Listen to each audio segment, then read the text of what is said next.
හැබැයි ආසියාතික පොඩි රටක් අපි චූටි රටක් අපේ පොඩි ඉන්ඩස්ට්‍රි එකක් තියෙනවා අපේ මොඩල්ස් අපි මම කොරේ ගත්තා කෙනෙක් විදිහට මම හැමදාම ට්‍රීට් කරනවා මගේ මොඩල් කෙනෙක් අවද්ද පැරිස් ෆැෂන් වීක් එකේ ඇවිදින්නේ මගේ මොඩල් කෙනෙක් අවද්ද මිලාන් ෆැෂන් වීක් එකේ ඇවිදින්නේ මගේ ඩිසයිනර් කෙනෙක් අවද්ද පැරිස් ෆැෂන් වීක් එකේ ඇවිදින්න පුද්ගලික ප්‍රොපර්ටි එකක් මේක ඇවිල්ලා මේ රටේ ප්‍රොපර්ටි මේ ෆැෂන් වීක් එක අපි කාටවත් අයිති නැති වෙයි අපි වයසටයි අපි නැති වෙයි නමුත් ෆැෂන් වීක් එක ඉස්සරහට අපි නැති දවසක අලුත් ළමයි මේක කරගනින්න.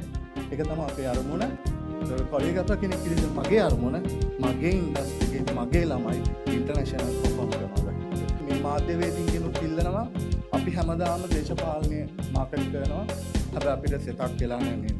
මාකට් එක ඩිපෙන්ඩ් වෙන්නේ මෙන්ස්. तो 70% මාකට් එක ග්‍රැබ් කරන ෆැෂන් ඉන්ඩස්ට්‍රි එකේ කාන්තාවන් 3% කරන කිසිම ෆැෂන් වීක් එකක් ලෝකේ නැහැ. එතකොට මේක අයන්ති ගෝසිංහ ඇතුළු චෙයාපර්සන් ඒ හැමෝගෙම තම ස්තුතිවන්ත වෙනවා. එතකොට මේක අපි ආඩම්බරයෙන් කියන්න ඕනේ CCW එක පටන් ගන්නවා. මේක ලෝකෙටම උදාහරණයක් විදිහට ලංකාවේ ලෝකෙට කාන්තා ව්‍යවසායකත්වය සම්බන්ධව ලෝකේ තියෙන පළවෙනි ෆැෂන් වීක් එක තමයි මේක. This is the first fashion week. Need a clap. මාධ්‍යවේදී සියලු දෙනාගෙන් අවසරයි. ඊට අමතරව මාත් එක්ක මේ වෙලාවේ සහභාගී වෙච්ච මගේ ලවිං මොඩල්ස්ලා ඒගොල්ලෝගෙන් අවසරයි. ඇත්තටම මගේ කතාබහේදී මම මුලිකව මතු කරන්න හදන්නේ ඇයි ෆැෂන් වීක් එක අවශ්‍යතාවය තියෙන රටට. අපි ගොඩක් වෙලාවට ෆැෂන් කියන සබ්ජෙක්ට් එක අපි හිතන්නේ ඇඳුම් ගැන කියලා. නමුත් අද වෙද්දී ඔබලා අපි දන්නවා ඇති ලෝකේ නූතන ආර්ථිකයක් එක්ක ෆැෂන් කියන්නේ බිස්නස් ආම් එකක්. ෆැෂන් තමයි අද ලෝකයේ ආර්ථිකය. ෆැෂන් තමයි බිස්නස් කියන්නේ. ෆැෂන් නැතුව මේ ලෝකේ කිසිම දෙයක් මේ වෙද්දී සිද්ධ වෙන්නේ නැහැ. ෆැෂන් තමයි ෆ්‍රන්ට් ආම්. donc මේ ෆ්‍රන්ට් ආම් එක මේ ෆැෂන් කියන දේ යූස් කරන්නේ නැතුව අපේ ලංකාවේ ගොඩාක් කාන්තා ව්‍යවසායකයන් සමාජයේ මේ මාකට් එකත් එක්ක ෆයිට් කරනවා ඒගොල්ලන්ගේ බිස්නසස් උඩට ගන්න. අප්ලිෆ්ට් කරන්න. ඒගොල්ලන්ගේ බිස්නසස් හයිලයිට් කරන්න.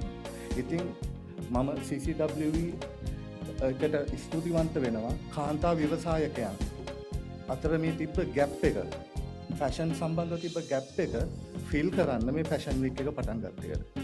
ෆැෂන් වීක් එක අවශ්‍යතාවය මේක අනිත් එක මට විශේෂයෙන් කියන්න ඕන දෙයක් තියෙනවා. මේ ලෝකේ හැම රටකටම වගේ ෆැෂන් වීක් එකක් තියෙනවා. හැබැයි ලෝකේ තාම ෆැෂන් වීක් එකක් නැහැ කාන්තාවන් සම්බන්ධව. කාන්තාවන්ගේ ව්‍යවසායකත්වය සම්බන්ධව. ආර්ථිකය සම්බන්ධව. කාන්තා ව්‍යවසායකත්වය සම්බන්ධව ලෝකේ තියෙන පළවෙනි ෆැෂන් වීක් එක තමයි මේක.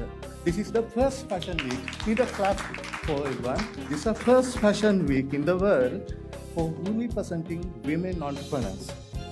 මේක ලොකු ආදර්ශයක්. අපි ගොඩක් වෙලාවට මේ වගේ දේවල් අපි දකින්නේ යුරෝප් වලින් වෙස්ටර්න් කන්ට්‍රීස් වලින්.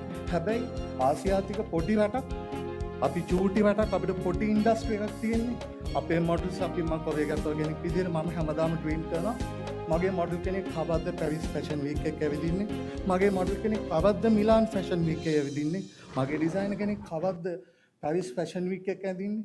ජෝර්ජියෝ අර්මානි, ගුචි, ඇලෙක්සැන්ඩර් මැක්ක්වීන්, ඩියෝ වගේ බ්‍රෑන්ඩ්ස් එක ගත්තාම අපේ නමක් දැන් අපි නිකන් හිතන්නකෝ ජෝර්ජියෝ අර්මානි කියන්නේ හරියට නිකන් මගේ නම ගිහාන් දසනායක.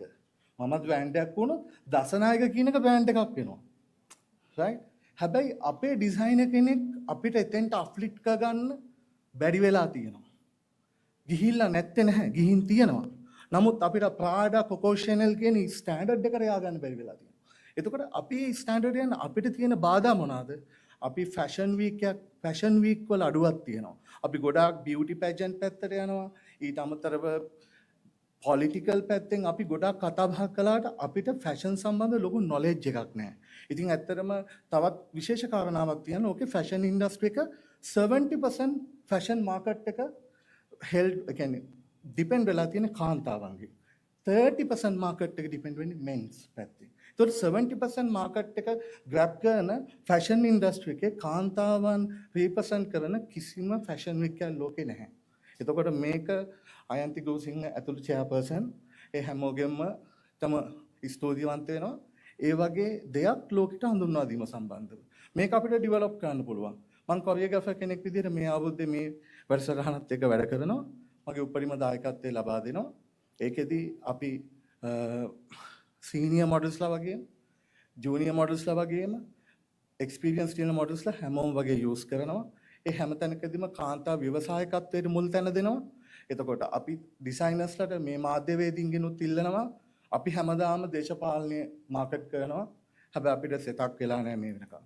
අපි කවදාවත් අපේ ටැලන්ට්ස් අපේ කාන්තාවන්ගේ හැකියාවල් බතික් නිර්මාණ ශිල්පීන් හැන්ඩ්ලූම් නිර්මාණ ශිල්පීන් ඊළඟට එකෝ බතික් කරන කටේ කවදාවත් අපි ඒගොල්ලන්ට අතහිත දීලා නැහැ.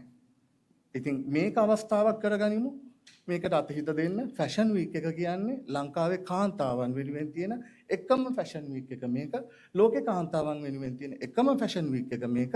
එතකොට සවුත් ඒෂියා කන්ට්‍රීස් වලත් කාන්තාව වෙනුවෙන් පටන් ගන්න එකම පළවෙනි ෆැෂන් වීක් එක මේක. ඉතින් කොරියෝග්‍රාෆර් කෙනෙක් විදිහට මේකත් එක්ක සම්බන්ධ වෙන්න ලැබීම ගැන මම ගොඩාක් ආඩම්බර වෙනවා. Thank you CCW පැමිණ සිටින හැමෝගෙම බොහොම ස්තුතියි. ඔයගොල්ලෝ හැමෝම මෙතෙන්ට පැමිණියාට මේකත් එක්ක දිගට අත්වල බැඳ ගන්න මේ ෆැෂන් වීක් එක ඉස්සරහට ගෙනියන්න. මේක පුද්ගලික දේපලක් නෙමෙයි. මේක අපේ රටේ ප්‍රොපර්ටි එකක්. මේක ශ්‍රී ලංකාවේ ප්‍රොපර්ටි එකක්. මේක අපි හිතනවා ඇති මෙතන HMB ආයතනය අපිට ලොකු සහයෝගයක් දාලා තියෙනවා. සහානිකුත් ෆේම්ස් ඇතුළු අනෙක් සන්නාම සහයෝගය දාලා තියෙනවා. නමුත් මේක පුද්ගලික ප්‍රොපර්ටි එකක් නෙමෙයි. මේක ඇවිල්ලා මේ රටේ ප්‍රොපර්ටි එකක්. මේ ෆැෂන් වීක් එක අපි කාටවත් අයිති නැති වෙයි. අපි වයසට යයි, අපි නැති වෙයි. නමුත් ෆැෂන් වීක් එක ඉස්සරහට යයි. අපි නැති දවසක අලුත් ළමයි මේක කරගෙන යයි. ඒක තමයි අපේ අරමුණ. ඒතකොට කොරියෝග්‍රාෆර් කෙනෙක් විදිහට මගේ අරමුණ මගේ ඉන්ඩස්ට්‍රි එකේ මගේ ළමයි ඉන්ටර්නැෂනල් පර්ෆෝම් කරනවා දකින්න එක. මගේ සීනියර් මොඩල්ස්ලා ඉන්ටර්නැෂනල් පර්ෆෝම් කරනවා දකින්න එක. මාත් එක්ක වැඩ කරන ඩිසයිනර්ස්ලා ඉන්ටර්නැෂනල් පර්ෆෝම් කරනවා දකින්න එක. ඉතින් මම ආඩම්බර වෙනවා මේකත් එක්ක සහභාගී වෙන්න සම්බන්ධව. සියලුම මාධ්‍යවේදී හිතවතුන්ගෙන් ඉල්ලනවා මේකට නිසි දායකත්වය ඔබේ ලබා දෙන්න දේශපාලන දායකත්වයත් සමග. බොහොම ස්තුතියි. Thank you, Gihan, for sharing your thoughts. Fashion has the power to tell stories of identity,